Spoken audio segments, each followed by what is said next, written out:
Ladies and gentlemen, you think these things get easier. I can assure you they don't. Minister Noonan, thank you again for addressing us today.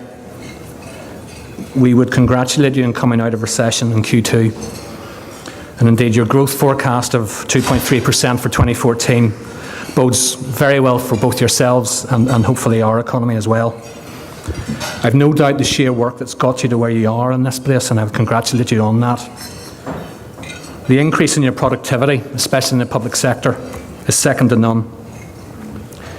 Your commitment to a €2.25 billion capital programme, all through PPP initiatives, will give much needed help to the construction sector, hopefully across the island. Your access to finance initiatives for SMEs, and I totted them up last night, of close to €700 million over the next 5 years, in conjunction with the National Pension Fund, European Investment Bank and Silicon Valley Bank, shows what can be achieved when public and private funds work together. And finally, your continued insistence on a low corporate tax rate shows your determination to remain globally competitive.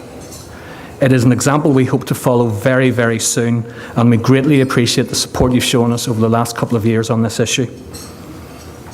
At this time, I would also like to thank you for loaning us Barbara Jones of the Irish Joint Secretariat, and I know Barbara's here today. Barbara's been a tremendous supporter and has given me a lot of encouragement over the last couple of years, and she does great work behind the scenes, and we greatly appreciate the work she does here.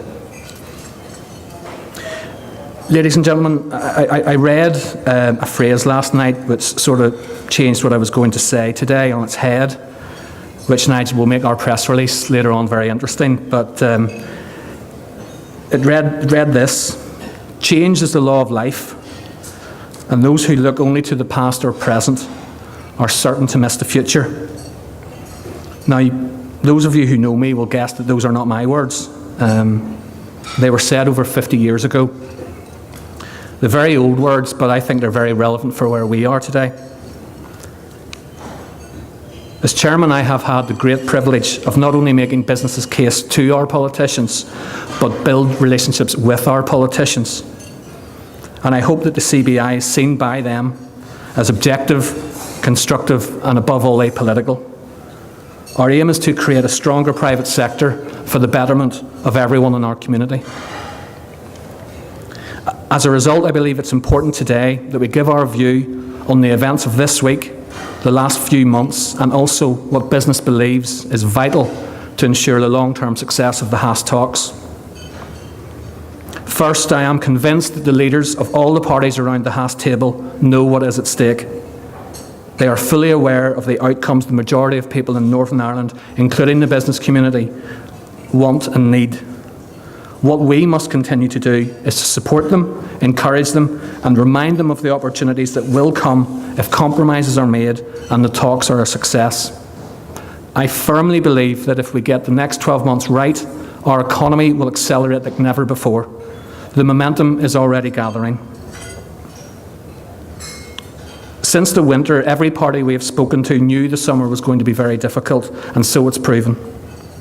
But we should not forget that the same parties have had the appetite and the wit to try and break the cycle by bringing in a mediator by the name of Richard Haas.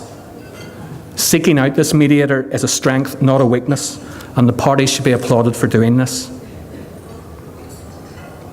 Accordingly, any talk of a crisis or dismantling the executive is both unfounded and unhelpful.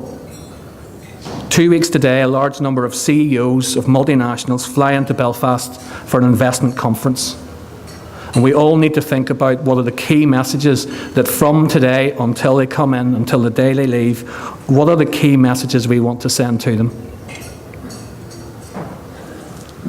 The CBI's message will be that in the next 12 months, it has the potential to steer Northern Ireland in a whole new direction, politically, socially, and economically. We have met with Richard Haas, and we are greatly impressed by both him and his team. And Gregory Burton, the US Consul, is here today. And Gregory, I'd just like to say we greatly appreciate the continuing interest of the US. And we do believe that this will have a successful outcome. Not just because of their experience, but also for their approach. The right team is in place for a successful outcome.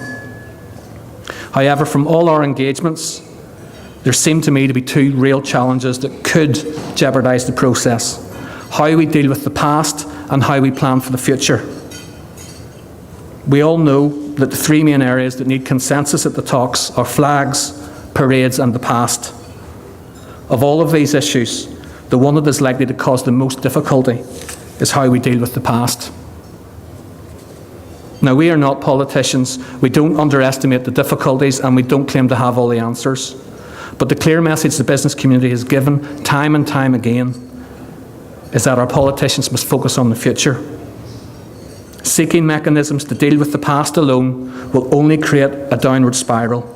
We do not want to see a situation where over the next 5 years we are continually looking back, mostly in anger, I suspect. Now, we do not underestimate the political difficulties around this or the strength of feeling, but the message from the business community couldn't be clearer. Do not let how we have to deal with the past dominate the upcoming talks. And we will strongly and publicly support each and every political party who takes this risk, and it will be a risk during the talks. Each party pledged under the programme for government to make our economy its #1 priority. And we would ask the parties to keep that pledge now. Listen to the business community on this. We are the people who will quite rightly be expected to drive our economy and create the jobs we need over the next 5 years. But we do need help in this regard. The second danger that I think could happen is making sure that any part of the talks that are dealt with must plan also for the future. And by this I mean our economic future. Again, our message is clear here. Without dealing with how we can transform our economy, the implementation on the ground of any consensus reached through Haas will be much more difficult and could ultimately lead to its failure. I have no doubt that the implementation of what comes out of the talks will be the real hard yards for people like Simon Hamilton to actually implement, and can only succeed with a stronger economy for all our communities, raising living standards and providing more job opportunities, particularly for our young. There's a precedent here, but it isn't actually a good one. On signing the Good Friday Agreement, one of the then leading politicians was asked what the agreement meant for the economy. The response was, "We didn't have time to deal with that." History can't be allowed to repeat itself here. A stronger private sector will mitigate the levels of youth unemployment, the effect of pending welfare reform, and more constrained public spending over the longer term. This mitigation will be crucial to the successful implementation of any consensus reached. I believe that a point that has not been aired enough to date is that for our shared future to work, there must be a shared responsibility to make it work. And the UK government has a front and central role to play here. Minister Noonan, your role in this will be vital as well. A failure by the UK government to provide our leaders with the transformative economic tools that they have asked for will be like, and I pardon the cricketing analogy, sending our batsmen out to the crease to play with a broken bat.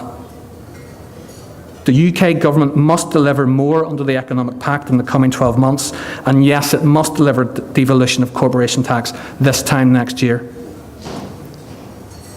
Any Haas recommendations should be unpolitique and unequivocal on this point. They must underline how essential transformative economic tools will be, and we don't need to name names, to secure our future. And what a future we could have. Our economy is finally at a turning point.